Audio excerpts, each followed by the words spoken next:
Okay. You guys ready to rock and roll? Mm-hmm. Okay. Always. Transmission is go. Underbase is live.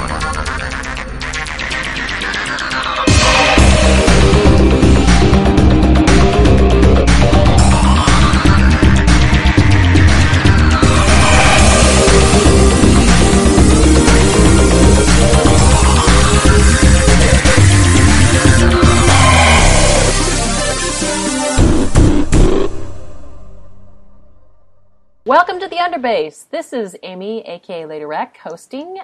We get to review Transformers Weekly, and I couldn't do this show without the skills of this comic fan. Skills, crap. That's a first. Skills, that you're very generous, Amy. You're very generous. You got better interviewing skills than I do. Skills. Like, I feel like Napoleon Dynamite. So anyway, how have you been, Amy? I'm doing great. This is a good time to be a comics fan, It is. Like I said, we get to review Transformers comics weekly. Yeah, we've just done the review to destroy the illusion of podcasting. Oh, we've never had it. Come on, man. Yeah, absolutely. There is no illusion of professionalism on this show whatsoever. It's for the fans, by fans. Woohoo! Yeah. And we just thoroughly enjoyed ourselves chatting about a comic with friends. That's exactly what this should be. And it's a good time to be a Transformers comic fan. And I do hope that you guys listening are getting together on forums and on Twitter and on Skype and chatting about these comics, because damn it, they deserve to be talked about, and damn it, more people deserve to be reading them. So get the good word out. Absolutely. I can't agree more. So, cool. All right. Let's crack the whip and get in that man. Here we are once again, reviewing another comic, and I cannot do that without reviewers. So, with me today, I have Matt, and back once again is Mr. Chris McFeely. Hi, guys. Hey, guys. Hi, Good to be Chris. on your podcast. Do the truffle shuffle. Do it. Audio medium. Audio medium. Gold. I'm totally I am doing smiling. Just can't see it. We can hear it, though. So how you been doing, Chris? Not too bad. Not too eventful. Awesome. So, of course, there's a reason we've got you back. Yes, there is a reason we've got you back. We are reviewing the first issue of Robots in Disguise. Are you excited? I'm excited. Awesome. Everybody should be excited. Before we do this, of course, though, we have to have a comic highlight. So, Oh, crap. we do this every week. Yay! We're gonna go to Chris because that sounds like Matt might not have one. I don't know why around me for something I've done in the last week. Yeah, I don't know if I have one either, to be honest. I've just been plowing along. Nothing has particularly leapt out at me of the last week's worth of comics. I've been reading Grant Morrison's Batman in trade paperback. Having only experienced it piecemeal as it was coming out, I decided a while back to get all the books, but it's taken me a while to get around to actually reading it. So in the last week or two, I've gone through Batman and Son, The Black Glove, Batman R.I.P., and just today this was a rereading because I did read Final Crisis when it came out, but I reread all of Final Crisis today to see if it made any more sense this time around. And I think it does, but I'm not sure how much of that is foreknowledge informing the story and how much of it is the insane amount of research I had to do to understand it in the first place. That's quite telling about a book, really, isn't it? Especially a major event piece that you are having to do massive amounts of reading around it just to be able to get a general gist of what the hell's going on. No, but it's not reading around it in the sense of reading all the tie-ins. It's you're going back to the 1970s with the stuff that's getting flung out of that. Yay. Yeah, it's nothing to do with it's the complete opposite of needing to read the tie-ins, as is the universal case with Grant Morrison's Batman. If he didn't write it, you don't need to read it. And in fact, it would probably, in some cases, it would actively serve you better if you didn't read it. It's just the density of the story and the references that are being made and the non-linear nature of the thing by the time you hit the 7th issue. Generally speaking, I think the first 6 issues read a lot better, all in one sitting, with a few extra tie-ins that Morrison did write that I didn't read the first time around, helping to inform it a little. But as I say, I'm not sure how much of it is the story just making more sense because I know where it all ends, and how much of it is having discussed and researched and listened to the audiobook version that it was in order to understand it. That's a lot of work to understand a book. Well, it is over the course of the last... When the hell did Final Crisis come out? 09? 10, 8? Wow. 2 or 3 years then, I guess. Yeah. Because, Blackest Night was 10? Was that 9? Yeah. No, it was 9 leading into 10. Yeah. Jeez. Yeah. The time she flies. Yep. She does Most indeed, definitely. especially in the world of comics. Yeah, I think Final Crisis must have ended in early 09 then. Because Blackest Night came later. Well, that's what I've been busy doing. Yep. I'm glad I skipped that one. If you're reading Grant Morrison's Batman, it is an essential chapter, though, and that's why I have it. That's why I have it, and why I've read it again because it is. Okay, Matt, what's your pick this week? Oh, crap. Let's go for an old favourite because the final trade was just dispatched to me just before the show started. Was out last week at retail. Secret 6, last trade, came out last week. Nice. Yay! Well, it's both yay and boo, isn't it? You know? Well, it is, yeah, but it's a great ending. I won't tell you about it, but it's a great ending. You know, It's the only ending these poor characters could ever have had. Yes, anybody who didn't have it spoiled by listening to Fanboy Versus do it. Will... Sure, if you haven't picked these books up by now, then there's something wrong with you, really. Now Because it's all out there, it's complete now. yeah, you can go and pick up all 8 trades. Villains United. 6 of the main series, one mini-series, Villains United, and if you really want to be pedantic about it, you can pick up the Infinite Crisis companion book to get that one as well, and the Birds of Prey when they pop up in it. Yeah, if you count those two, I guess it's 10 altogether. Yeah. Which for, a hell of a series, really. It's got fits and starts. The last one I read wasn't top-notch. Yeah, Reptile Brain's probably the weakest one of the lot, I would say. But it does suffer from following quite possibly the best one. Yeah. So, yeah, just a great, dark, twisted, humorous, emotional series. Awesome. And it makes Bane cool, which nobody had managed to do ever. I don't know about that, but it definitely makes... Oh, come on, it was the 90s. Yeah, but Bane's, Bane off Venom is what I'm hoping for in The Dark Knight Rises. I don't think I can actually hope for much in that film from the trailer. Awesome. Nope. Not looking good, but yeah, Secret 6, Darkest House is the last trade, including the story where the 6 go to hell and where the 6 finally their story ends. So just at the end of DC's old 52, or old universe before the new 52, and all these characters got rebooted and either shelved completely or just put into the Suicide Squad, basically. Aww. Well, not even. It just sort of ceased to be. Yeah. Bring back Catman, damn it. Yay! I'm surprised he hasn't popped up in Batgirl, if I'm honest. No, well, I think Gale is being pretty deliberate with that, Just in the background. He only needs to be in for a second. It's one panel. Just let us know he's still alive in this universe. Well, that is true. Here's a question: is Secret 6 like start issue 1 to the end of issue 8, or trade paperback from trade paperback 1 to trade paperback number 8? It's the whole complete thing. You can pick up number 1 and not have read anything and be okay, and start from there and go. The first one is part of a mini-series that ties in with an event that was happening at the time, but the whole point of it is that they are the guys who said no thanks when they were invited to join the event. So that's the plot of it. So I guess maybe you could read it in isolation. It's been too long since I read it last to really remember enough about it to comment. I've been meaning to pick it up and read it because I know it's really good. I know a lot of people talked about how great it was, that, Gail did a good job with that.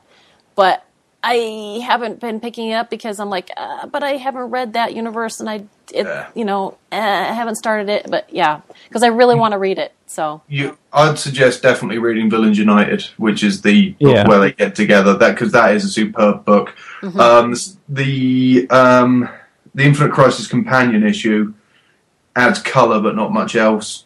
The Birds of Prey stuff. I never read that, to be honest. I found that really good because that adds a real dimension to a couple of the characters, and it's got Harley in it as well. Yep. So that one wasn't even written by Gail, though. No, but it still reads well. And then you've got the mini-series, which was 6 Degrees of Separation. 6 Degrees of Devastation. Devastation, sorry, which was the first mini, and then out of that came the main series. And I think 6 Degrees is one of the hardest ones to get now. I think 6 Degrees is out of print, yes. Oh, wow. Pooh. Yeah. All right, I don't know about Villains United either, to be honest, because I know it's been announced that DC are doing an Infinite Crisis Omnibus later this year, which is going to collect all the minis and everything into one big superbook. So I don't know if their plan is to take the paperbacks out of print and replace them with that archivally, but... Yeah, it wouldn't surprise me. Wouldn't surprise me if they did, to be honest. All the ongoing are available as far as I know, though. Yeah, I mean that's what I'd do is I'd go right back to the very start of those characters coming in, or some of the characters coming in, others just sort of actually being cool. Cool. Well, I wanted to ask that just because, like I said, I'm interested. I want to read it, but I don't know where to start. The Birds of Prey book is Dead of Winter, but that is definitely not what I would consider essential. No. It's the one book that's not written by the team's creator and regular writer. I never read it personally. All you really need to know out of it is the fact that a team member dies, and while that might sound like super important to read, a lot, I want to say, the least spoilery way to go into it, the team member doesn't even die in that book. It's the next book.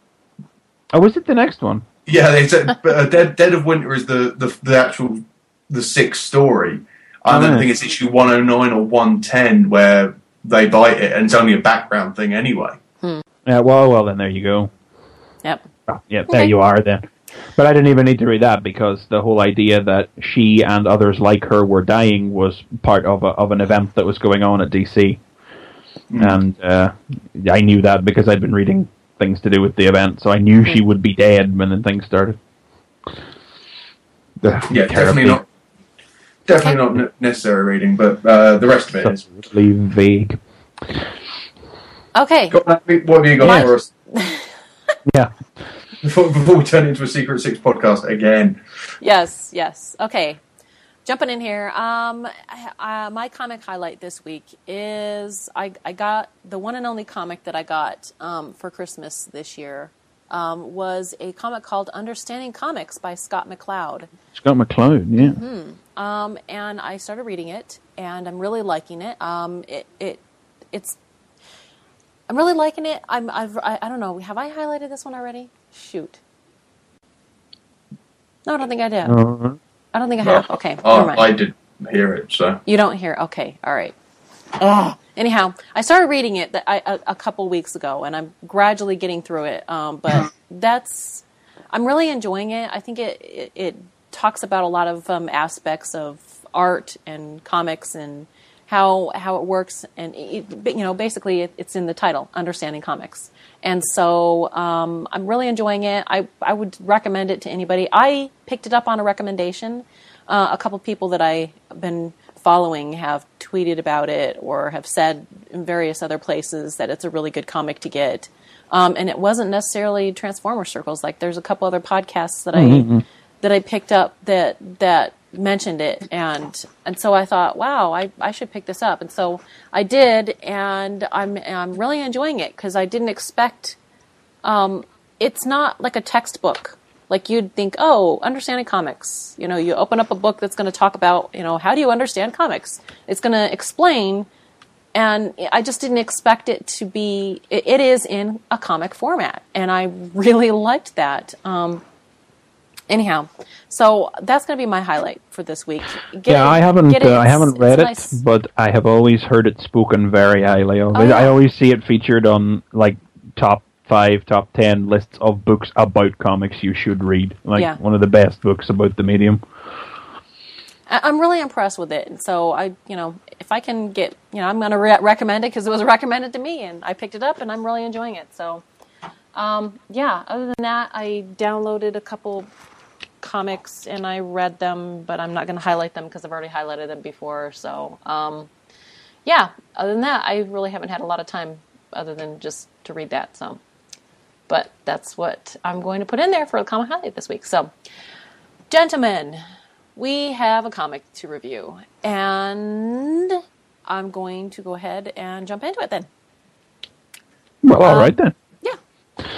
Robots in Disguise, issue 1. It's written by John Barber. The art is by Andrew Griffith.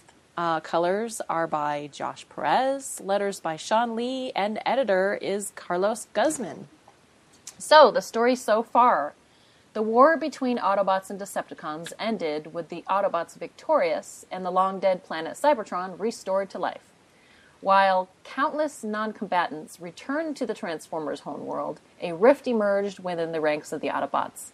Those siding with Bumblebee stayed on Cybertron to build a new society, but Rodimus took a crew aboard a starship to look for the long-lost guardians of the planet's ancient culture.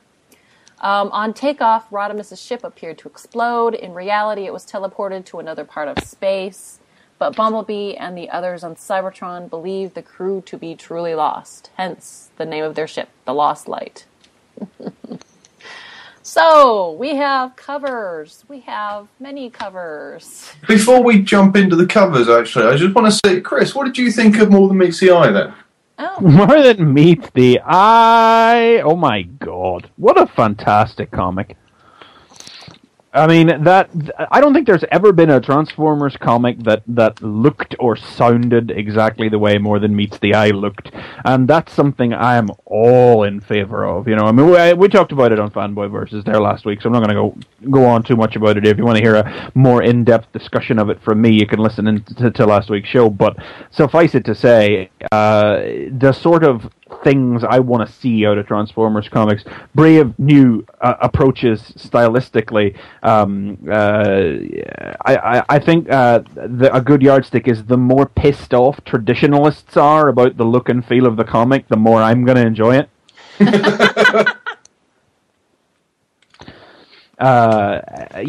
Just characters, major characters, minor characters, every single one of them given time and hard to describe it in any way that hasn't been said a million times already. Just a really, really, really good comic, and I think it's great that it's had exposure on other podcasts and websites and reviews that wouldn't normally discuss or review Transformers comics as well. It shows it achieved a bit of market penetration as well. And I'm pretty sure I've rambled on this show before about Transformers fans and the narrow window of artistic styles many of comic readers are willing to accept. So I'll not get stuck into that again. I'll save some of that for the end of this show. But more, please. Oh my god! And I'm still terribly afraid about Alex Milne taking over it. Frankly, next issue, but we'll see. Okay. Okay. How about the argument levelled at it that it's not a very good number one? Isn't it? It sets up its characters, it sets up the purpose thereof to go on, it has tons of stuff happen, you know everybody, you know what they're doing, just because it grows out of another comic, I still think it's a perfectly accessible number one. And certainly the number of people who seem to have felt that they could come back, or the number of people who haven't, another podcast people who hadn't been reading IDW's Transformers felt themselves pretty much able to pick up and read this one and get a handle on everything that was going on in it in fairly short order, which is a product of the fact, I think, that the characters are all well established, and it's fun. I mean, as I say, I don't think there's been a Transformers comic that has sounded like that before. I heard somebody call it Pixar-ish, and that person meant it as an insult, but I was like, fuck you, that's a great compliment. Oh yeah, I was going to say, that actually is kind of cool, because Pixar is, hey, they were the ones that came out of nowhere and started making really, really great stories, and I'd say they're better than Disney stuff right now. I've enjoyed everything that Pixar has done. I haven't always enjoyed everything that Disney has done. It's the strong sense of wit that flows through it, but I think it's just got this wonderfully quirky, ever so slightly off-kilter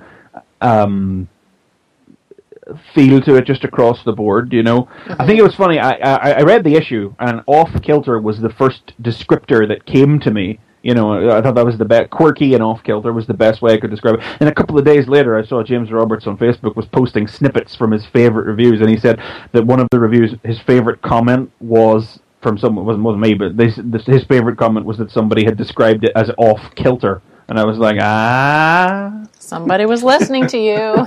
Well, I didn't say it anywhere. I'm just saying, like, I've got my finger on the pulse of More Than Meets the Eye. Awesome. Excellent.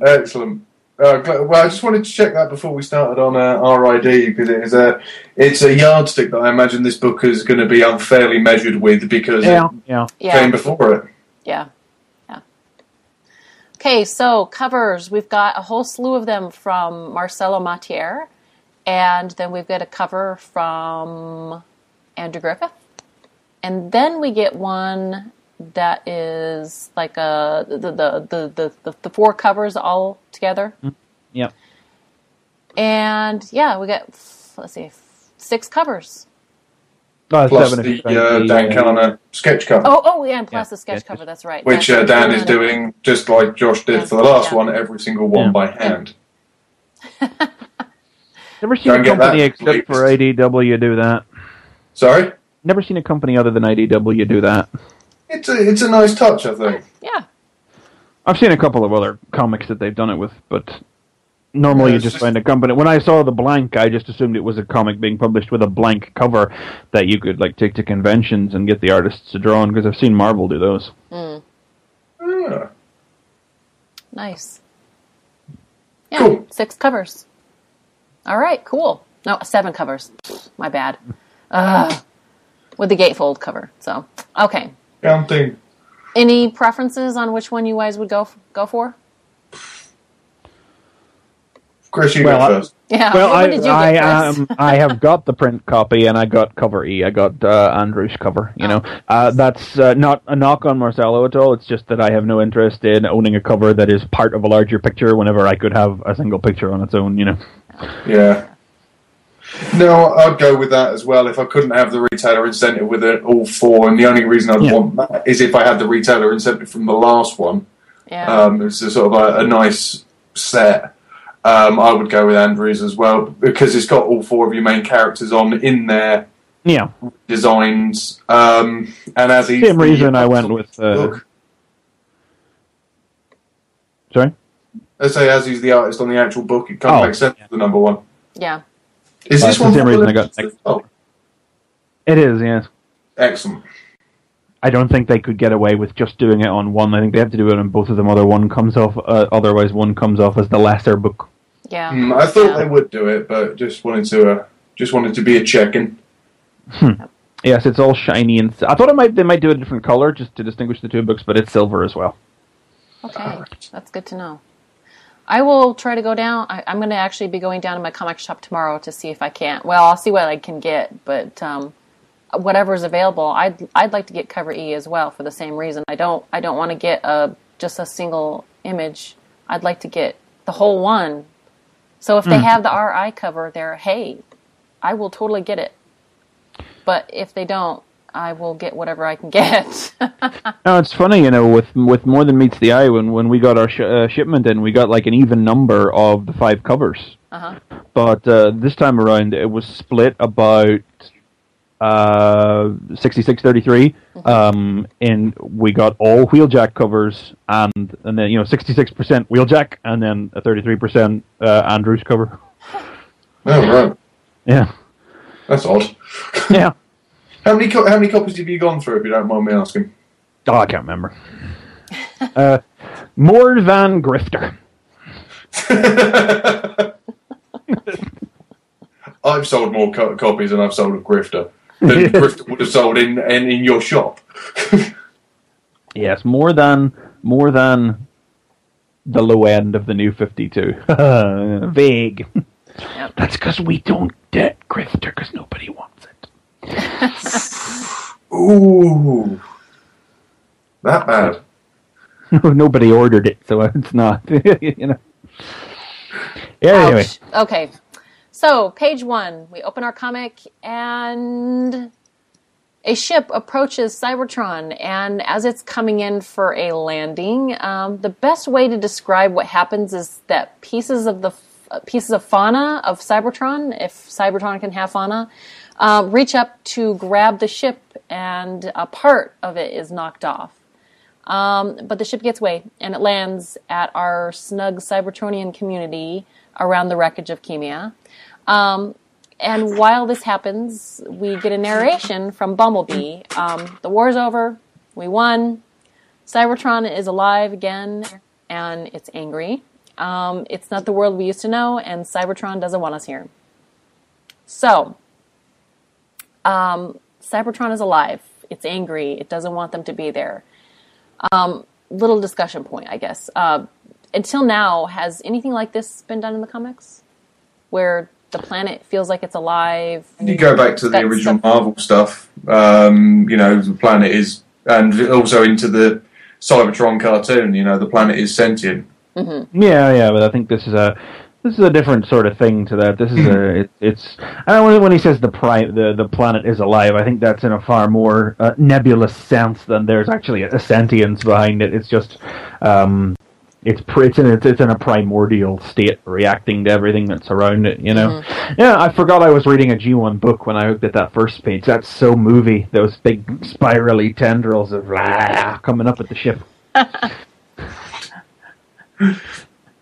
Oh, and then we get this beautiful splash. Yes. Lovely. Next page, is a 2-page splash page spread. It's basically showing the ship coming in for landing. We're at robot eye level, seeing some sort of courtyard area where robots robots of all shapes and forms are going about their business. You can see lots of different characters here. Oh boy. Oh, I love these things. I love the fact you've got Omega in the background. And let's just point out the big one straight off the bat. Yeah. Freaking Skylinks. Yeah. Woohoo! 2 comics in a row. Skylinks is in it. Maybe Skylinks is going somewhere. Yep. Maybe Skylinks might have a line. Oh my god. That'll be cool. I'm done with it. Who else did you pick out, Chris? Well, you got Silverstreak, Mirage, Jazz, Needlenose, Horrible, and Zetka, and the Naughty Bot, and that is confirmed. That is confirmed that I was right. I'm not crazy. I'm not crazy. He was supposed to look like Naughty.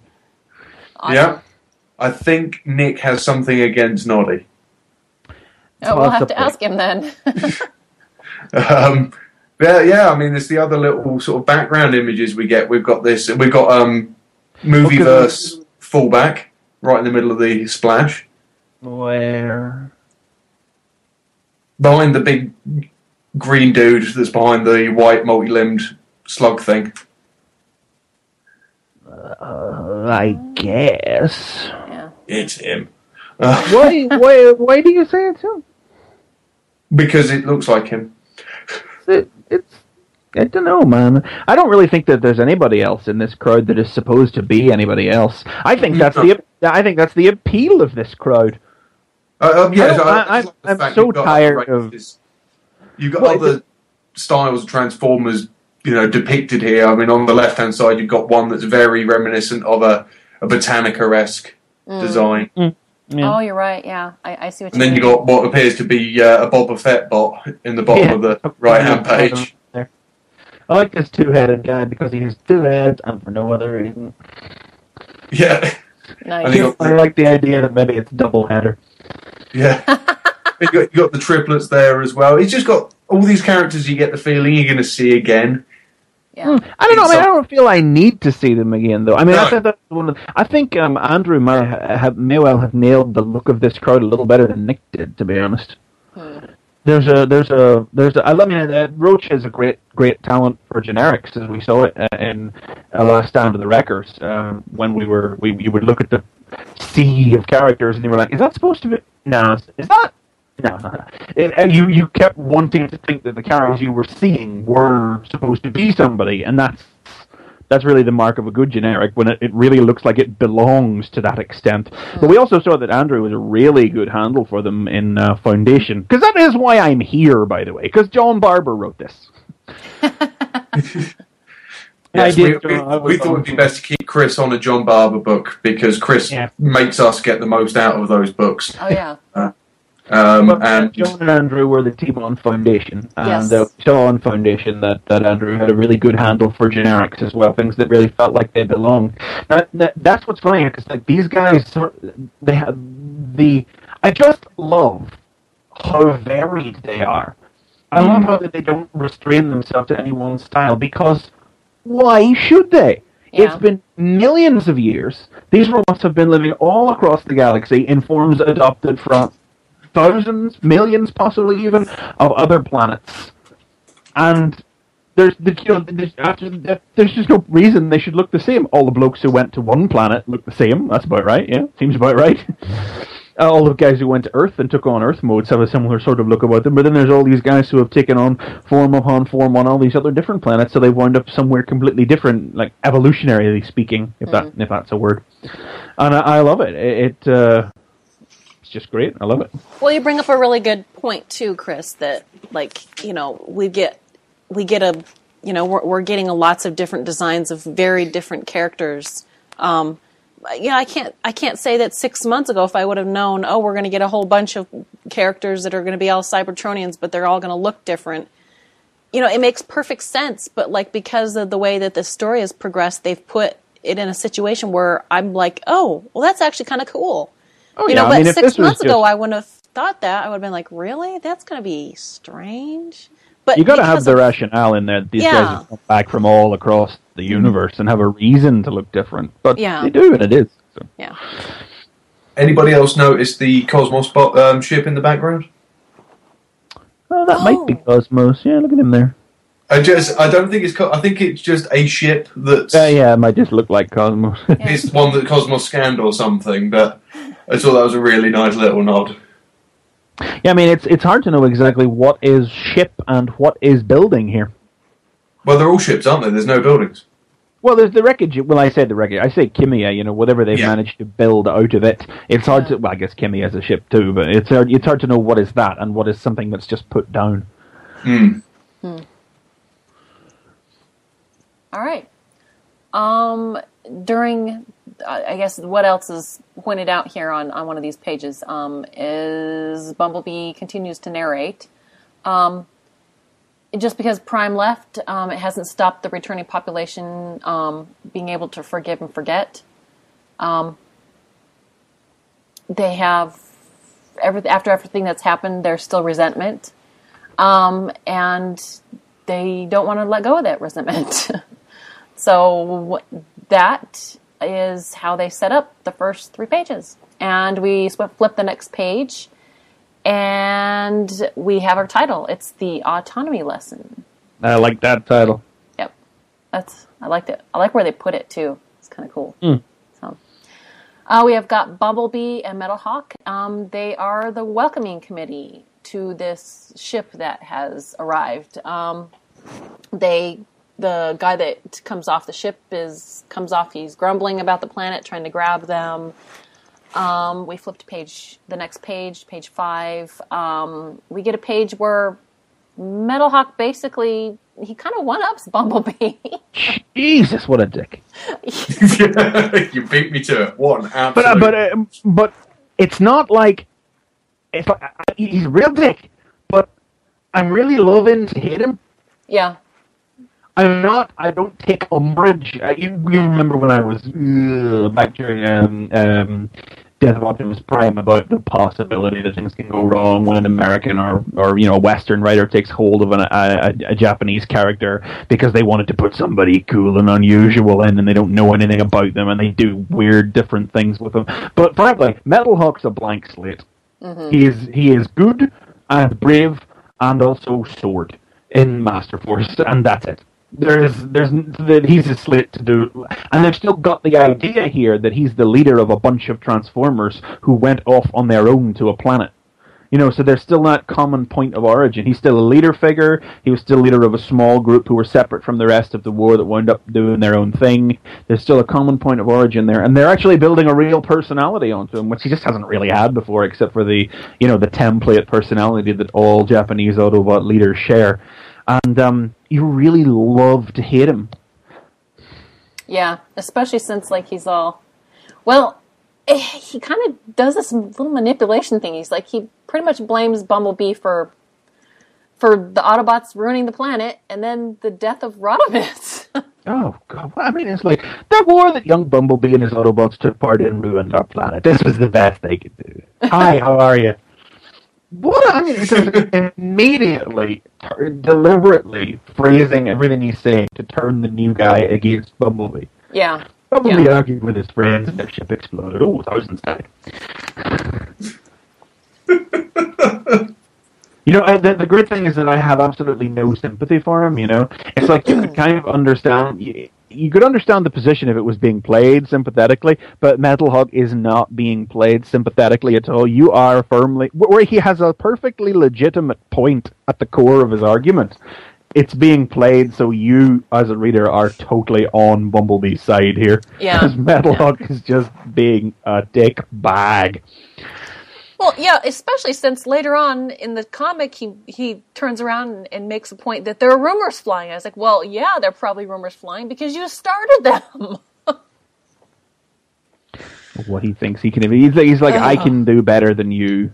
But it's like, does he, that's it, you want to know what's going on with him, does he want Bumblebee out so he can slip in and become leader, or is he genuinely altruistic and wants a system, a system of anarchy in the good sense, not the bad sense, self-governing. Now I want to know what he wants. I'm immediately interested, and it's not because he's a cool Japanese character who's coming from... I mean, I feel I have some attachment to Metalhawk from Master Force, but I'm not interested in what's going on here because this is a Master Force character. I'm interested because of him and how this has been written. So, that's immediately point one in the right direction for this. I also note they seem to have colloquially replaced Allspark as the name for the afterlife with Afterspark now.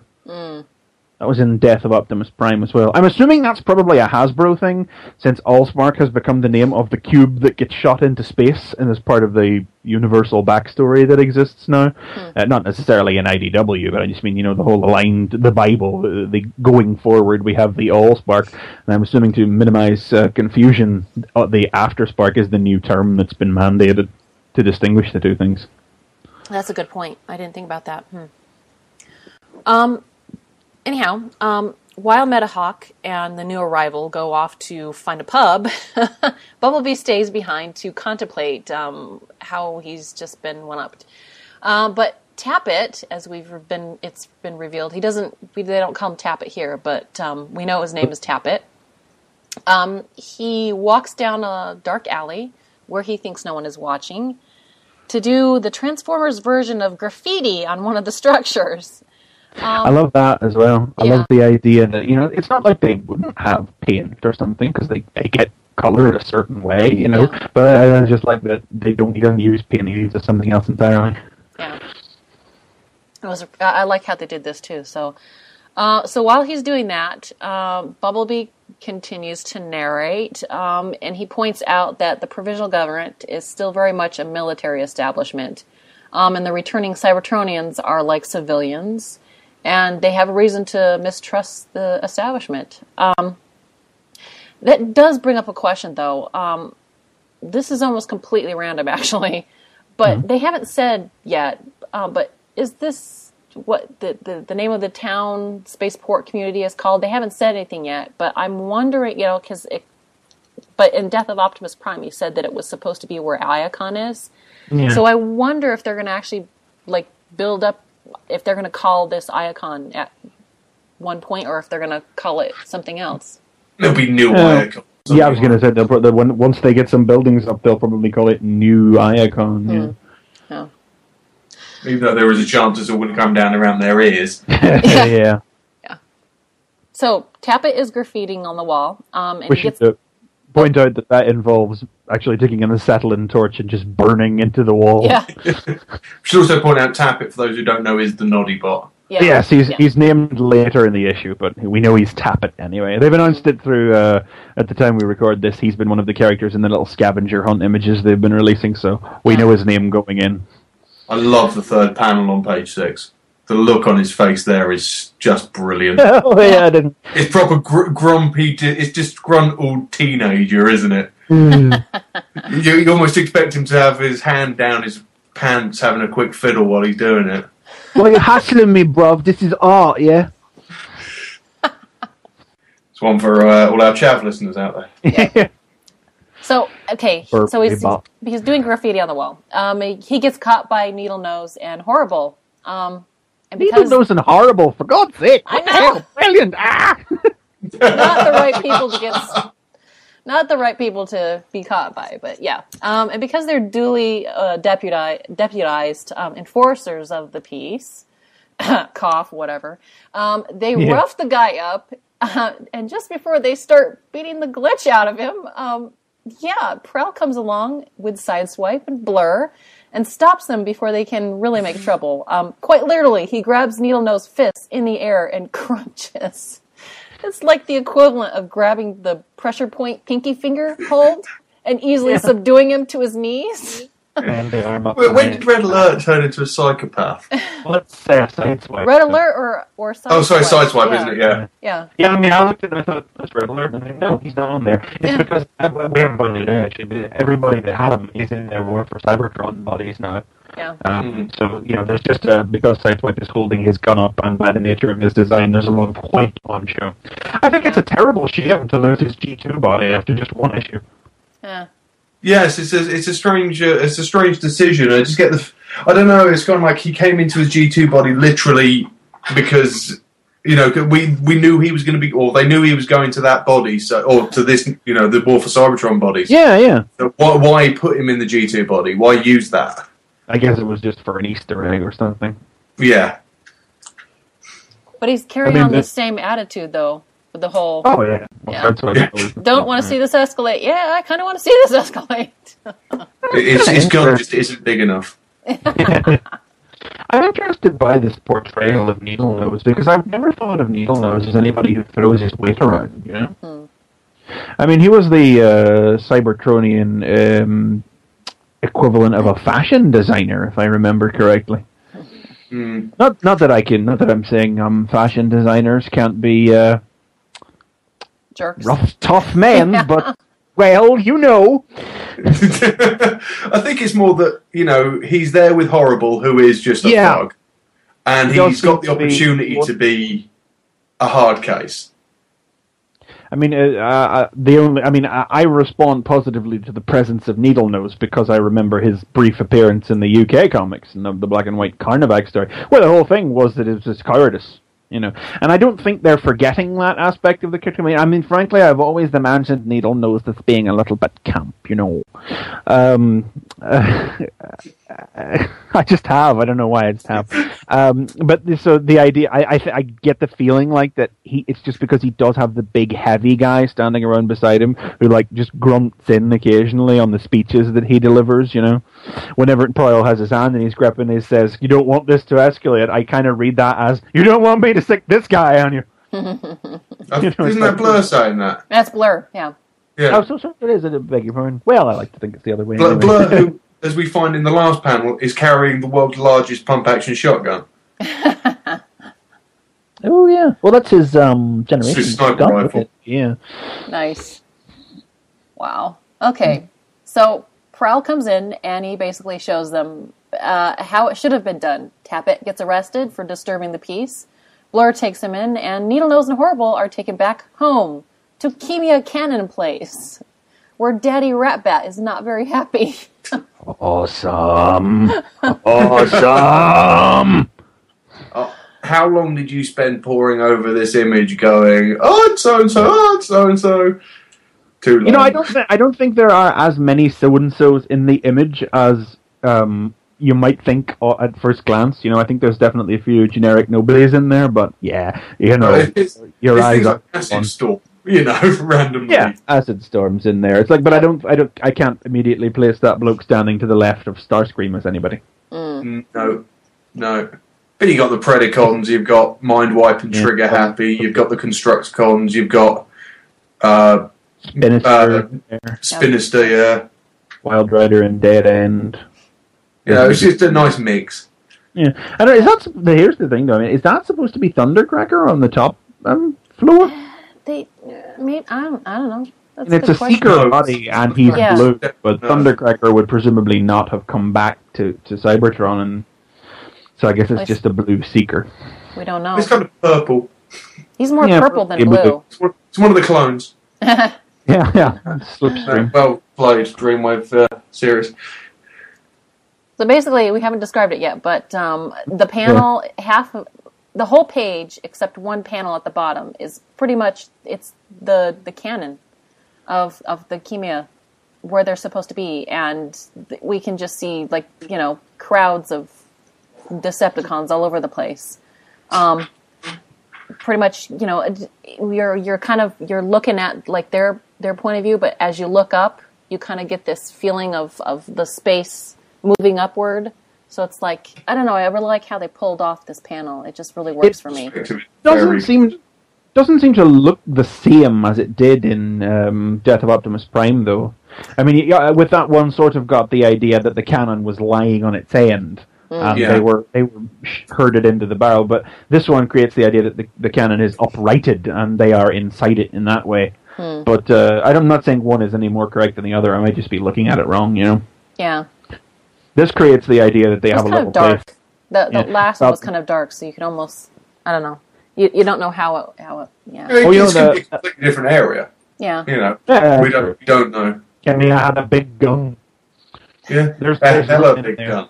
Actually, that's the thing about More Than Meets the Eye. Oh, the coloring, sublime. I just would throw that in there. You know, because after I'd said my piece about the overly high contrast nature of the coloring on Death of Optimus Prime, to open that and be greeted with this practically pastel colors, it just didn't look. Like that was another way in which the book did not look like any other Transformers comic. Mwah! Lovely, brilliant, more like that. Awesome. I can't see that coloring on Alex Milne pencils. I don't know what to expect from the next More Than Meets the Eye. Anyway, back to this. Okay. Back to our idea. Yeah. Just distracted briefly there for a second. Yeah. Skywarp brings Prowl, Sideswipe, and the two rowdy kids to Ratbat, who then makes a cause for equal rights. You ask for our help, but then you deny our ability to actually use our abilities. Remember that time I attacked a boat? No, me neither. I'm trying to forget it. I know. I love this. This is just like, remember all that other weird stuff that happened with Ratbat in between Megatron Origin and now? Yeah, forget that. This is Ratbat right here. Yeah. But Needlenose and Horrible's actions kind of prove Prowl's point, though, because, like, hey, you know, if they had self-control or common sense, they wouldn't be needing the ID chips, and they wouldn't need an explosive in their head. It's just, you know, the line from Sideswipe on the next page. Yeah, it looks like we got in trouble. If you were in trouble, you wouldn't have a head. Lovely little nod looking at Horrible when he says that. It's just, yeah. Yeah. One thing I wanted to point out here, because I don't want to get too far ahead before I actually say it, the brilliant thing that I find about, like, because throughout the whole thing, I'm not going to go step by step everything that Bumblebee says, but pretty much throughout the whole thing, Bumblebee is having this continual narration that runs through the whole comic, that he's basically summing up what's come before. And if you haven't read Death of Optimus Prime or More Than Meets the Eye issue 1, you can jump in on Robots in Disguise #1 and pretty much not be lost, because he narrates kind of what happened, what has come before. So if you haven't read it, you can pretty much get in increments what has happened, and it doesn't feel info dumpish at all. So I really liked how they did that. I thought it was kind of brilliant, actually. So definitely, yep. So Prowl and Sideswipe leave, and that's when Ratbat turns on Horrible and Needle Nose, and he's like, "Hey, you're helping the Autobots." And then it is that wonderful someone else's parent brings your kid to the door, and they're like, "Oh, I'm terribly sorry. Don't worry, terribly sorry." And then you close the door, and it's like, "What have you been doing?" As soon as the Autobots are out of earshot, he's like, "Oh, civil rights, they're Decepticons, treat them with respect, yada yada yada." Prowl closes the door, and it's like, "I will slap you purple."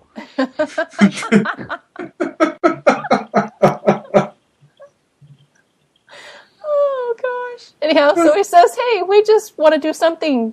We just don't want to sit around like some guys," as he points at Shockwave, Bombshell, and Soundwave standing in the background. Keep your eyes on those guys. What is it about Shockwave, though, that when he's depicted with like the really long ear horns, he looks really cute? It looks like a little one-eyed bunny rabbit. He's adorable. A little pin-headed sort of thing. Oh, he actually looks offended in that image, doesn't he? It is a little, now that you say that. You know, it's kind of funny because he doesn't even have a face, but he looks offended. Oh, that's great. Oh, awesome. I was just bored, was all. I haven't done anything for 2 years. Yeah. And then things start to get interesting. Ratbat tells them, all you need to do is stay out of trouble until tomorrow night. And that's when Bumblebee points out an interesting question. What would they do if we activated an ID chip? And what would Metalhawk say if he started killing people by remote control? Anybody have any theories? I think what Metalhawk would say, he'd just completely take over the leadership. the most interesting thing is the next caption, and the third and final caption in that chain at the start of the next page. Like, how much of a monster have I become that his reaction is my first thought? Bumblebee knows that he is the methods that are being employed are not perhaps the best for public relations here, but let's be honest, there's nothing else they're going to be able to do. Yeah. I mean, when they let them go, it was almost like, okay, you opened Pandora's box and now you have to deal with the consequences. The thing is that the Decepticons, maybe they might not be all Decepticon-ish, but I don't know. I just like the whole Horrible and Needle Nose almost kind of prove the point is that they're just going to rough people up. They're just built different. Yeah. Anyhow. Okay, so we go back to Autobot High Command, or jail. Autobot jail. Wherever this is, yeah. Yeah. Where Tappet has the Kimia brig, I guess. Yeah, the brig. Oh, that's a good idea. Oh, yeah. Yeah, not where they put Megatron. Yeah. Yeah, because there's Energon bars there, okay? Yeah, so there's some kind of makeshift prison going on here anyway. If maybe not makeshift. It might actually be Kimia's brig. I don't know. It was a spaceship. I guess it needed to have one. Yep. So Tappet has been safely put behind bars. Prowl has also returned, and he and Bumblebee have a conversation about what happened. And Bumblebee reams him for not keeping the cons in check. You keep them in line, or I will, as he waves around this little data pad that detonates the ID chips. It's also the same way that Prowl used the same way to keep the cons in check back when he intervened on Tappet's behalf. So Yeah. This is not very I effective. wonder how many of those there are. I mean, is there like one, or are there two, or do all the security officers carry them? And that's when you start to ask worrisome questions. You know, it's like, is it a good idea to give your officers things like that? But is it also as good an idea to have that in the hands of one guy? There's no right answer. That's the thing. No, that's I don't want to dilemma here. I kind of want to say, or they all go. But if you give it to someone like Whirl, you're in trouble. Yeah, well, I presume there is some kind of vetting process at the very least. I kind of want to say that I can see. I want to say that I can see Bumblebee and Prowl having one of those, but nobody else. Yeah, very much so. I mean, because it's already mentioned that, like, you know, as Prowl is talking to Needlenose and Horrible, or no, as he's talking to Ratbat, and he says, if Bumblebee thought, you know, it's kind of like that whole slip in there, like, I'm in charge, but yet I'm not really in charge. It's actually Bumblebee who's in charge. But I have a pad just like Bumblebee, so who knows? Maybe we're both in charge. Yeah, this is definitely putting Prowl into that position that we saw, I guess, really just in All Hail Megatron, the Roche issue from that, where he is the secret boss. You know, he's the boss behind bosses, but the bosses don't know that he's their boss. Yeah. You know, he's the one who's really calling the shots with all of the things he has going on in the background, but he doesn't, but not officially, and not that anybody would actually know about it. And that is the way to be going forward. Oh yeah, because there's a lot of little seeds of mistrust even within the Autobots. It's maybe not as apparent because they're focused on the other issues, but there's some stuff going on behind closed doors as well, and I kind of like that. I really like how they're doing that. I mean, it feels like something. It's hard to know because they're in private and they're having this argument. I'm a little surprised to think that. Well, this is it. You know, we still don't really know how to read the end of More Than Meets the Eye. The question is, did Prowl do it or not? You know, and I figure that, and that is not a question that is raised here. Bumblebee doesn't seem to be entertaining this notion, at least on the surface, or at least he's not directly accusing him of it, which is surprising to me, because I figured that we were supposed to be interpreting it as Prowl didn't do it, but we were maybe supposed to think that he did, because it is all this talk of cargo. But the fact that it is so unaddressed, I'm starting to wonder if maybe he did do it. Yeah. It's kind of enough to leave things to, I don't know, you don't really know what the angle is, so I guess we'll have to wait and see what comes out of that. So he turns and he says that Ratbat's going to be a problem, and then he walks away, and Bumblebee gets his, waves his cane at him. Are you listening to me? Get off my lawn! It's like, yes, I am. Ratbat is going to be a problem, and we shouldn't go through with the memorial. And Bumblebee says they were our friends. We can't not eulogize them. And this is when you can't skip over Prowl just being a complete bastard. Yes, I listened to you. There's a chain of command, and you're in charge, so I listened to you. I memorized your insights and moved on to the next topic. Shut up and let me do my job. This is what I'm talking about. Yeah.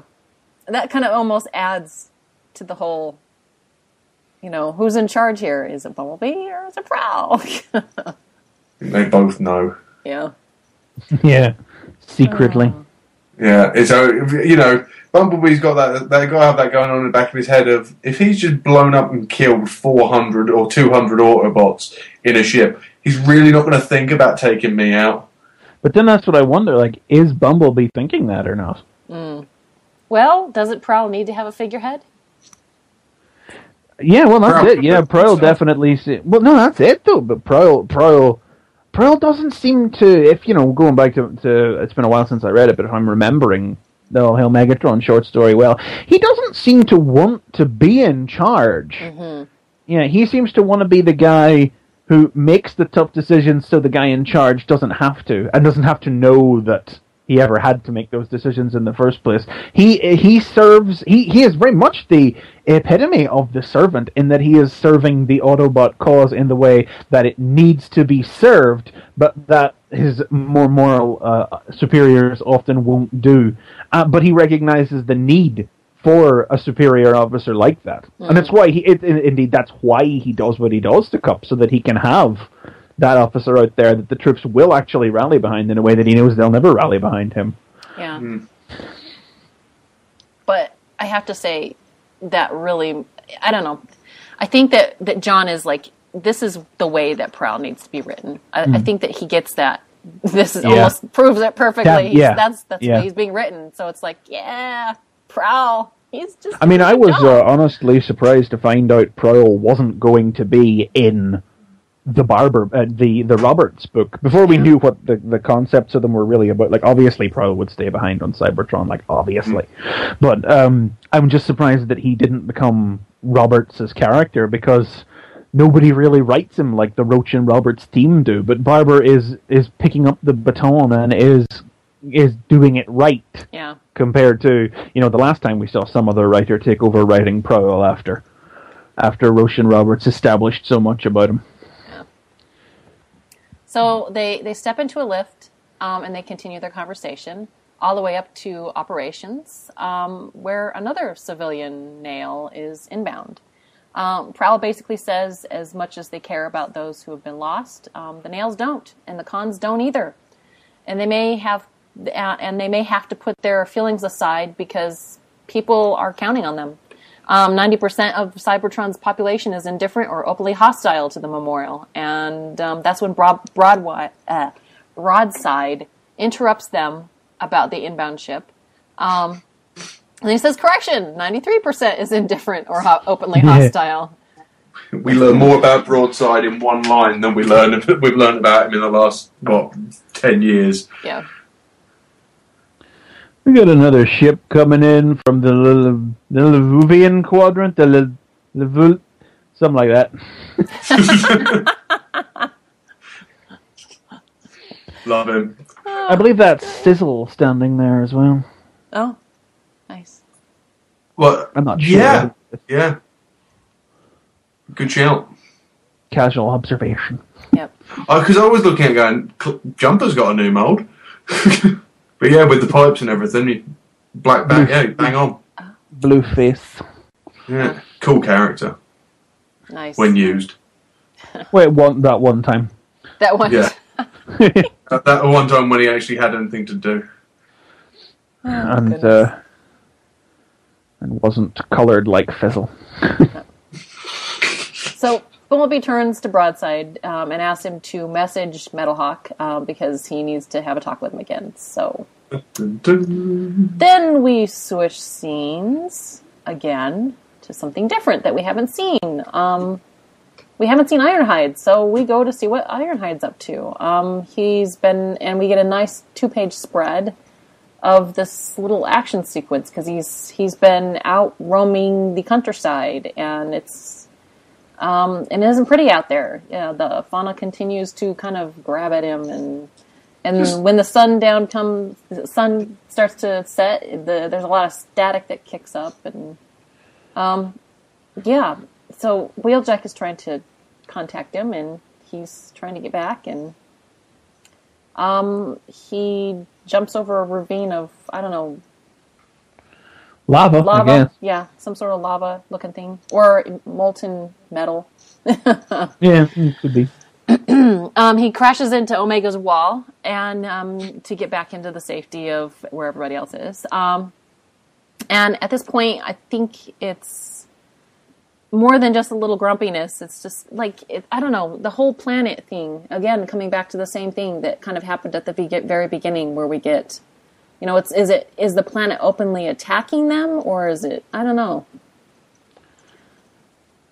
Just reacting, I think, to the presence. It's like it's somewhere, but it doesn't have plants, and it doesn't have.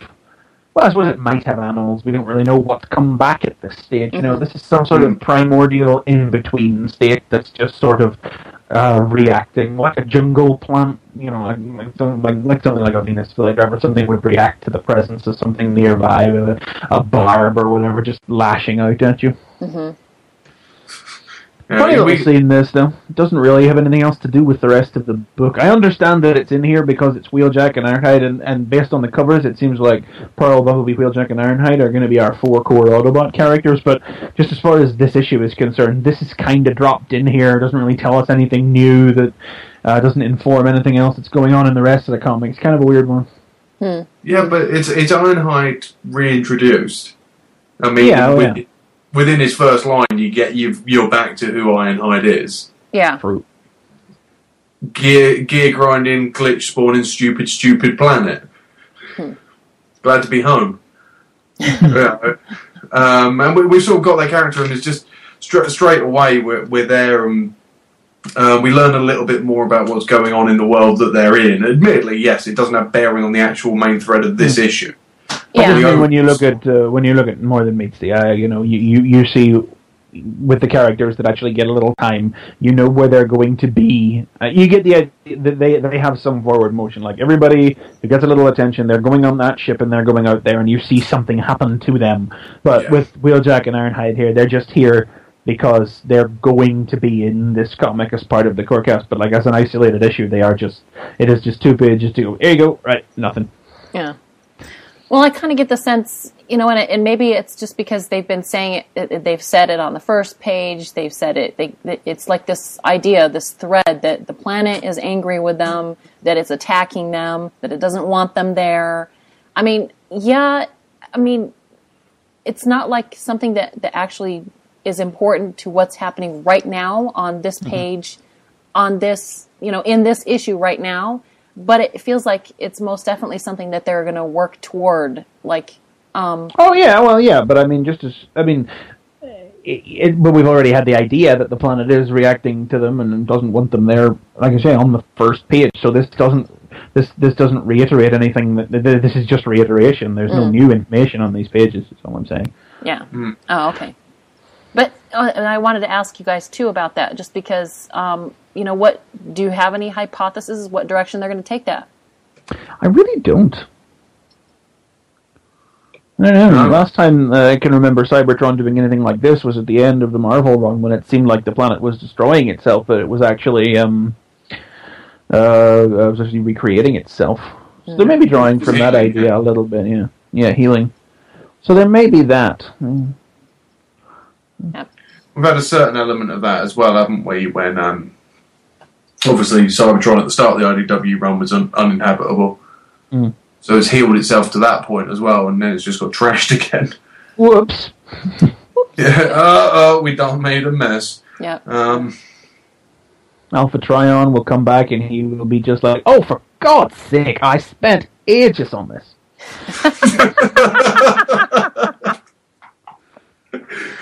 I just love this little bit from Omega as well. We're just remembering that Omega is actually sentient and probably quite glad to have all his bits back. Yeah. Sorry about breaking your wall, Omega. Don't worry about it. I'll grow a new one. It's kind of you don't know if that's just Omega being Omega, or if you just hear this sigh at the end of it. Yeah. Oh, they're doing it again. Don't make me kill one. Oh gosh. Oh. Well, I hope that I'm liking the fact that they're laying the seeds to something that we don't know quite what they're doing with the whole, what direction they're going with this whole world thing, but I'm interested enough to know like where they're going to take it, and I kind of hope that before the end of this arc or in future issues we're going to see more of that. So, because I'm interested in what's going on. So. Oh yeah, we're definitely going to see these guys within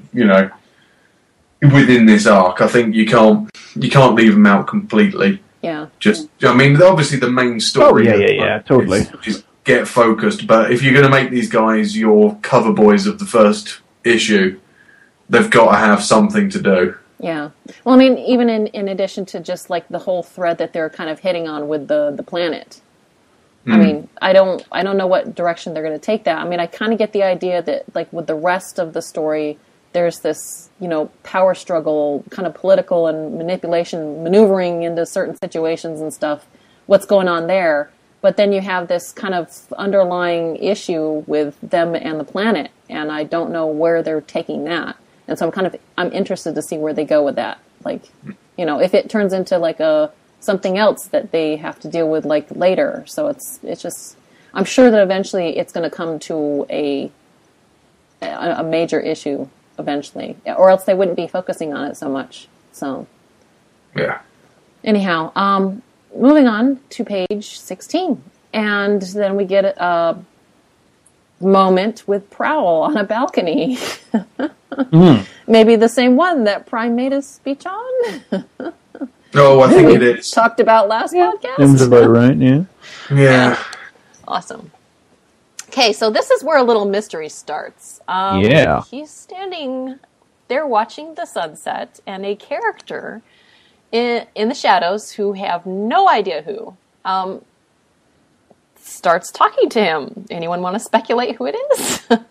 I don't know. I mean, the silhouette gives nothing away. Oh, no, it doesn't. Yeah, absolutely not. I don't know, but I don't know if that's deliberate or not. I mean, I've got two guesses. They're very obvious guesses, is that it's either Starscream or Bombshell. But that seems overly obvious. Well, where are you getting those from?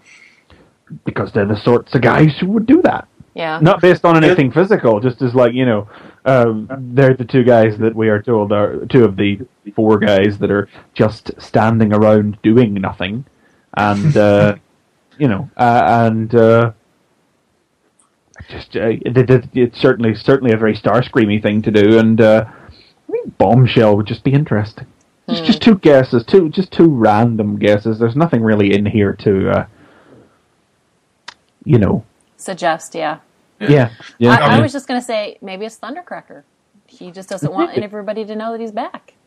Well, no, because he wouldn't. They have this little exchange here, so get out of there before somebody comes back and sees you. Yeah. It's a free world for me anyway. You like sunsets now? I heard you'd gone soft on Earth, and I thought it was a typo with them. He says Earth. Thundercracker wouldn't get the name of the planet wrong. He wouldn't get the planet wrong. Yeah, that's true. Good point. Yeah, it's someone who hasn't been on Earth, basically. Well, I don't think that's necessarily true, because Decepticons would be like, whatever, mudball, stomping ground. I don't think. Maybe I don't. I suppose no. Starscream wouldn't get the name of the planet wrong. He wouldn't, because he was the advanced guy there. He knew where he was and what he was doing. Anybody on his team probably wouldn't get the name wrong. But any of the guys who just dropped in to smash up cities around All Hail Megatron time, I could see anybody from that point on getting the name wrong. Yeah. I'd love it if it's someone completely off the wall and random though. Rosanna. She's an Autobot. Yeah, but just she hasn't got a character in this. In IDW, you could do anything with someone like Rosanna. True. That's true. I would demand that she be a pop star, obviously. Yeah, but we do remember that she's flip sides as well. Only animated. Well, yeah, true. Who says we're not going to get that? Well, that's true. I think that'd be awesome if it was just someone completely off the wall. You just sort of out there to go. I mean, who knows when we'll ever find this out? Yeah, that's true. Man. I mean, what does this sentence even mean? Process get out of here before somebody comes back and sees you. I mean, obviously our minds think Decepticon. What is it? The guy says it's a free world for me anyway. What does that mean? How a Decepticon would consider it like that, or does that mean it's a Decepticon who doesn't have an ID chip? Or is it an Autobot? But then why would Prowl be?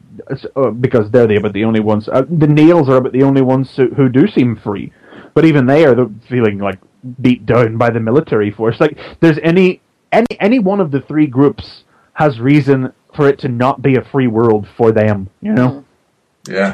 True. They are playing that one very close to the chest. I don't think there's anything to. I don't know. I just don't know.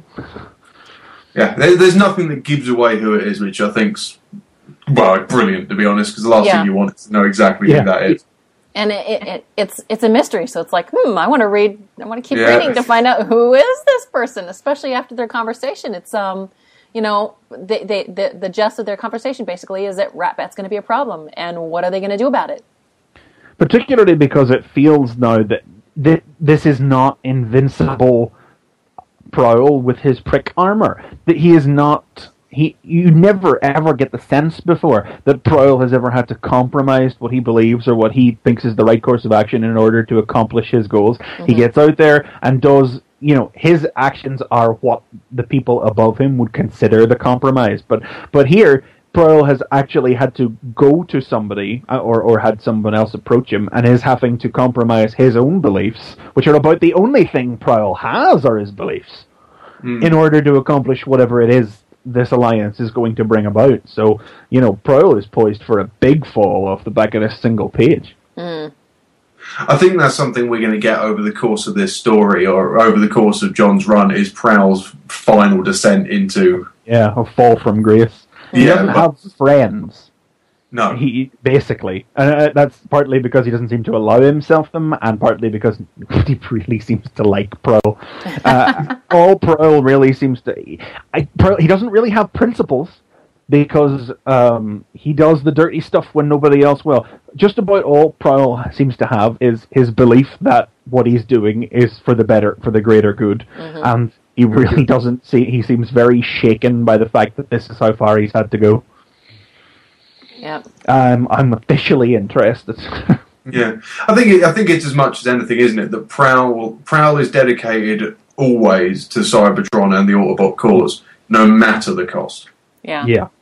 And even if Prowl he knows the meaning of no matter the cost better than most do. Yeah. And he's gone so far already. While he might while he might have hesitation to go any further or do more or bring in whoever this is, you still know that it's with good intentions. Yeah, but it's not stopping him either. Oh no, hell no! Prowl would pick the bullets out of Prime if he had to. If it was forward the Autobot cause, he would kill Prime. True. It's been a good year for Prowl. Oh wow. Now he just needs a toy that doesn't suck. I would like to see him be in War for Cybertron too. I mean, he's had a good year. He's had a very good showing in IDW for the last year or two, on and off, but the last year or two. He had a good, strong presence in Exiles as well, quality of the rest of the book notwithstanding. His role in it was good. He is still at the forefront of where we're headed now. The archetype was present in animated as well. He'll be appearing in the Prime video game, at least we know that. So, given that he's sporting a War for Cybertron style body here, he did feel kind of like the notable absentee from the first game. I'd like to see him be in War for Cybertron 2 at this stage. I imagine he will be. I think the cast is going to be much bigger in that. I want to say that I think he was in the DS version. But it was, just a character that I think you could unlock. I'm guessing here because I can't remember. I thought I remember reading somewhere. I know that there was a design that was done for Prowl for the War for Cybertron. But you're right. I'd like to see him in that too. I think it'd be kind of cool to see him in the. No, it's. I think you might be thinking of the Titanium, the War Within one, because it's a very similar design. Maybe. No, there was a design that I saw. Off of DeviantArt. There was Grimlock, and Prowl was one of them as well. I'll find it and I'll send it to you. Well, I'm just wikiing. No, it wasn't in the finished game anyway.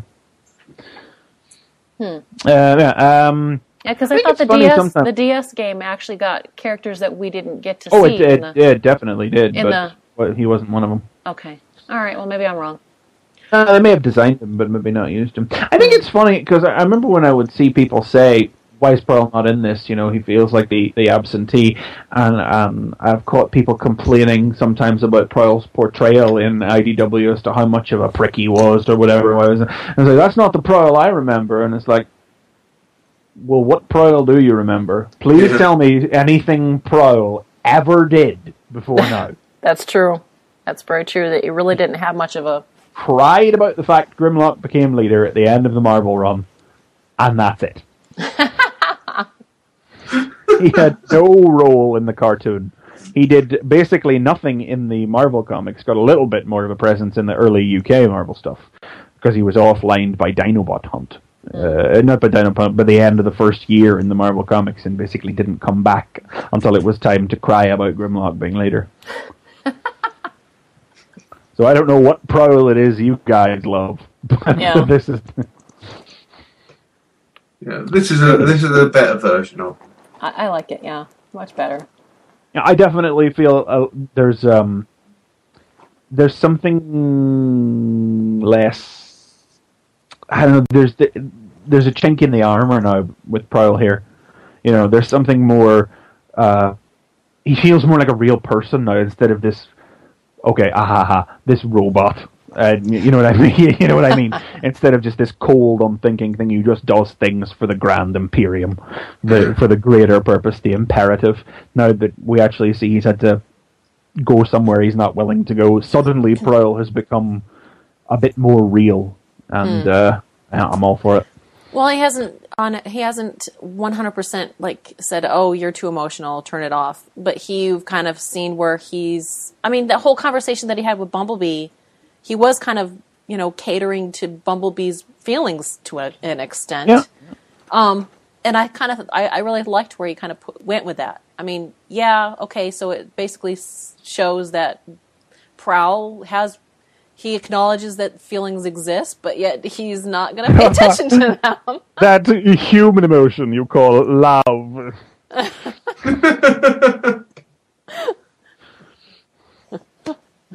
Oh, goodness.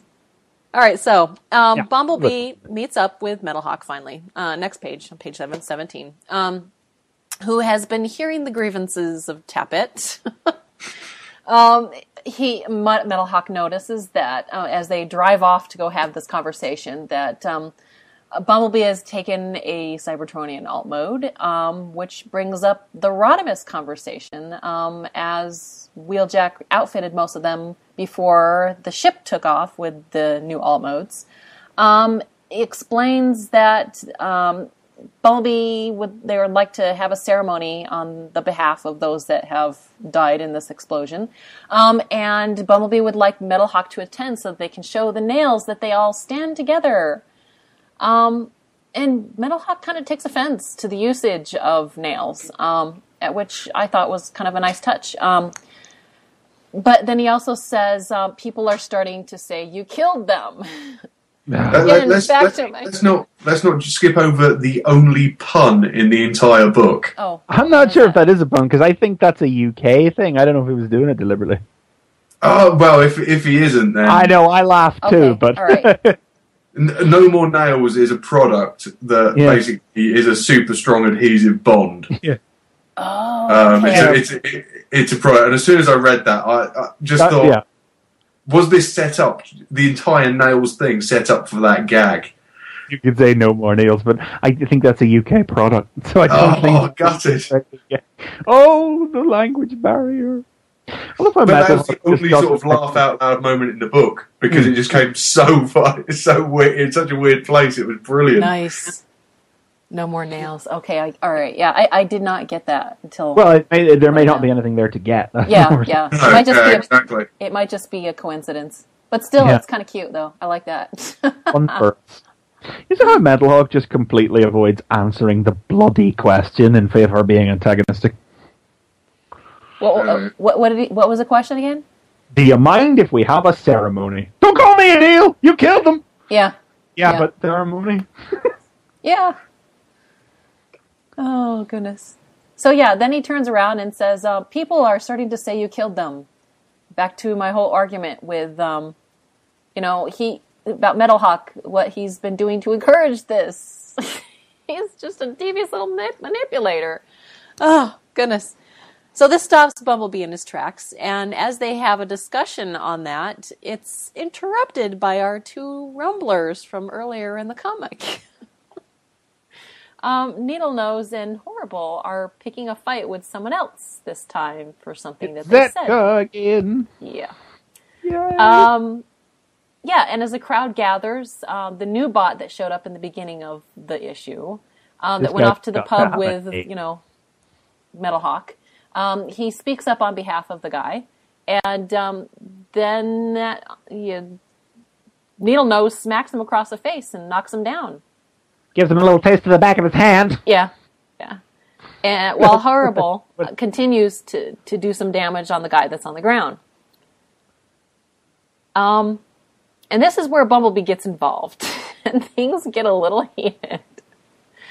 All I have to do is push a button, Horrible. Don't lay another finger on that nail. Yeah.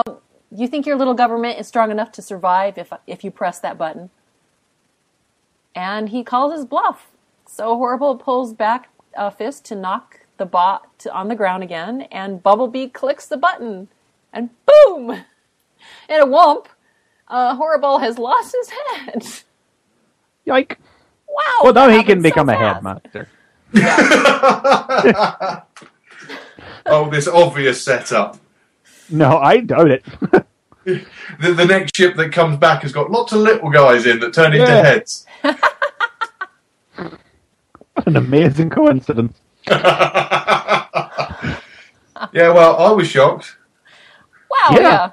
That's a real way to that's how the panel ends. That's how the issue ends. With them standing over Horrible's exposed headless body. And also revealed at the very end is Skywarp is watching from a distance. While the horrible death is a talking point, Skywarp being able to teleport. Yeah. Ratbat said that the chips prevented him from doing so. I mean, that just raises... It's like, Skywarp reports back, he says, it's over, Horrible is dead, so presumably he's reporting to Ratbat, we don't know, but presumably. Yeah. But it's like, I guess the plan was for Horrible to die, but I don't think Horrible was the suicide bomber type, I don't think he went in there with the understanding he was going to die, and I don't know. No, I think it's collateral damage. I think they said, you know what, these two guys are going to cause problems. Let's just let them go do whatever they're going to do. And if one of them gets killed, better for us. We don't have to deal with them. They can't control themselves. Well, no, but that's the question, though.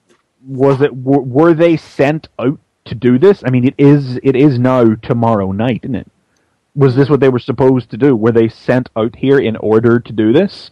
Or have they just actually stumbled into some trouble again? And if they have just stumbled into trouble, why would Skywarp be watching? Yeah. Mm.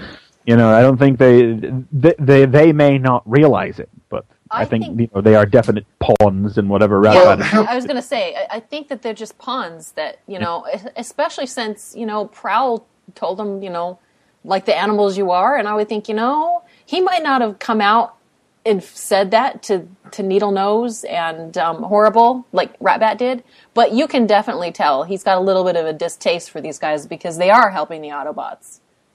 So, why not? If he was going to blow some dude's head up. Sacrifice a few that are just not going to listen, that we can't control, for those that know how to get behind those that are ready to try and shake things up and make the Autobots look bad. I mean, because that's exactly what this is going to do. How are the rest of those guys out there that are seeing this happen going to take that? I'll be like, oh, crap, man. These Autobots, are you kidding me? They're blowing people up. I mean, it's definitely a 50-50 gamble by Ratbat, though, because, this could scare everybody straight, or it could really turn everybody against the Autobots, But I imagine that he's not waiting everything on this one incident. I'm sure he's got a line of dominoes set up here. Yeah. Well, no, you look at it, obviously these guys have been sent out to see how far they can push the boundary. Mm-hmm. Because, Needle Nose even says, come on, we'll push this far enough. And Skywalker being able to teleport, you get the feeling that these guys have basically been told, don't worry about the ID chips, we know a way to get around them. You're safe. That's what Skywarp can do. Yeah, so we can get out of this. We've got a way. I mean, let's be fair. You're sitting there with Soundwave. Do you really think a chip is going to be a problem? No. Well, I don't. Yeah, if the chip gets in the way of his skills, Yeah, well, exactly. But you do also have bomb shields. Soundwaves aren't with his hands, Soundwaves are through jamming and technology and everything. But I would say that Bombshell could probably get his hands oily and fix those things up quite easily himself. Yeah. There's enough talent in the Decepticon ranks in those three guys who were sitting around and doing nothing. Allegedly. Mm-hmm. Yeah, well, allegedly, yeah. But to cover it, so I don't know. I just get the feeling these guys have been sent out. Cause as much hassle as you want. You're not going to worry about it. We've shut off your ID chips. Skywarp's been watching them, and at the point where Bumblebee's pressed the button, he's just gone, turn it back on. Point proved. Let's do this. Because the look on Needle Nose's face on the last panel, Needle Nose did not expect that. Nope. No, Needle Nose did not seem like he was expecting that to happen. So, yeah. You get the impression that maybe his hands have just gone to his head in an expression of shock, but I also it's like, oh, he's grabbing his own head for fear it's about to explode as well. It's just that within that last page, there is so much being set up. Mm-hmm. Yeah. And I love the artwork of Skywarp disappearing just with a vop. Yeah. Yeah. Just beautiful. Nobody ever uses Skywarp's teleportation that was always the kind of the dumb thing about Skywarp, was that his whole personality was based around him being a dumb thug who needed precise instruction, when notionally his power made him the perfect espionage guy. Or a hit and run guy. And Skywarp is another character who never does anything. I think the Bumblebee miniseries might have been the biggest role Skywarp's ever had in a self-contained story. But and that it looks didn't like turn out very well either. Yes. So it really looks like, that was him using his powers to hit places and rob places, all on his own initiative too, wearing his big boy pants. And they're employing him for a bit of espionage here. So, but at the same time, he's still very much following orders. There's definitely room to nudge. I do want to see him push somebody down a flight of stairs before the series is over, though. Or just wait until someone's on the toilet and they just appear in front. Boom! Yeah. Disappear again. Gotcha. Oh, goodness. Okay, so that's the end of the first issue of Robots in Disguise. You guys have any things to talk about with the art? Oh, the art. Lovely, lovely, lovely, lovely. Very lovely. Now, I think we have three lovelies across the board. Yeah. Lovely. Lovely, yeah. Something I was saying, I was talking earlier about painfully narrow styles that people will accept and everything, and how I love experimentation or what have you. Don't let that mislead you into believing that I don't like stuff that is it draws the Transformers in a perfectly standard, more widely accepted way either. Because when it's done right, as it is here, I have no problems with it. And more to the point, I think, it annoys me to have to phrase it like this, but there are I'm pretty sure it is a small group, but an annoyingly vocal group of people who are really, really down on styles outside of the norm. And we saw, again, a rather small but very shouty contingent of them complaining about the look of More Than Meets the Eye #1. I don't know if Andrew is nervous about... Andrew's done Foundation, which, unfortunately, basically nobody but us talked about online because it was the Movieverse. And he did a story in All Hail Megatron, and he did some parts of... Defiance, was it? Yeah, Defiance. Yeah, Defiance altogether. So this is a rather than do like a mini-series for G1 or something first, or a fill-in issue somewhere, this is like suddenly plop into the comparative big time. So I think anybody would be well within their rights to be a little nervous about the response of the, infamously persnickety and oftentimes just outright arrogant and narrow-minded opinions people have about their Transformers comics art. But as far as I'm concerned, he doesn't have anything to worry about. And there is, in part, he's also quite lucky in that over here you have the quirky and unusual Transformers book with a very unique, something I didn't say earlier but More Than Meets the Eye, it's very British-y. because it is.